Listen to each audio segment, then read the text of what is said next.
in Salisbury. Just your reflections on those 4 days.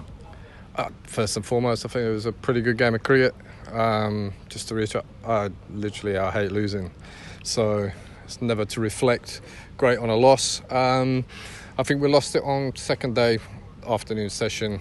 On day 2, we bowled poorly, that's factual, and I think take those 2 sessions out, maybe it could have been a draw, it would have been a closer game, but Ingram and Byron played well, but we bowled poorly.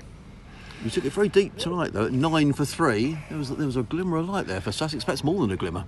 Yeah, I mean, look, from, 200 and plenty for 1, we bowled well. But the damage was done then, and we were always trying to play clawback. I was proud of the effort we put in. Nolly Carter had a sensational game, but, we gave it a red-hot go this afternoon, which I wouldn't expect anything else. But ultimately, we lost it in that partnership. You're seeing a lot of progress with the young batsmen. Ollie Carter's made a ton. Tom Clark this season. Tom Haynes been in the runs.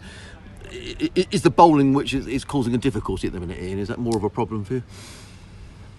I mean, look, we've had lots of injuries all year.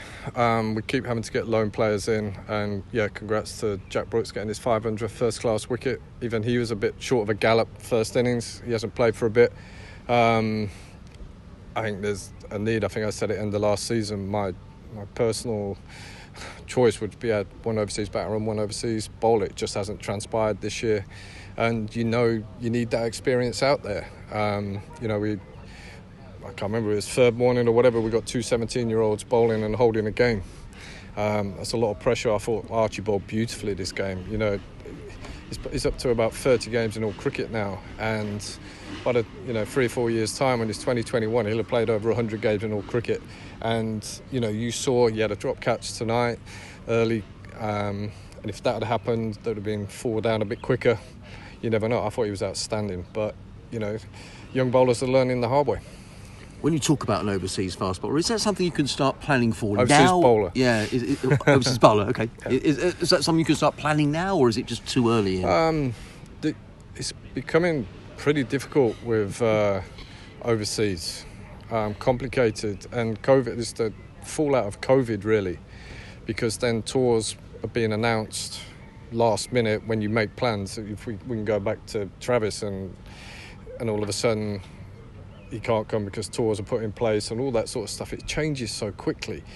And then if you do it in the middle of T20, where's the priority of what choice you have?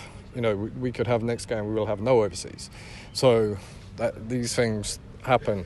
I think my preference would be, to do that. I said that last year. It hasn't transpired this year for numerous reasons out of our control. Can you start planning now? Who knows what tours are going to be on next season, who's available, what's the makeup of your side, who can you recruit, all these things. It's just not straightforward. You've always said, Ian, it's a project, it's going to take time. How do you feel Sussex are doing, how they're getting on along that line of progress? I'm still convinced we're on the upward curve.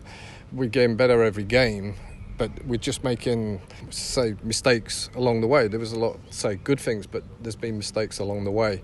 And they're learning. If you look at that, like I said, we probably lost it on that afternoon, second day, but then we came back strong because we learnt some lessons. So they're learning on the job.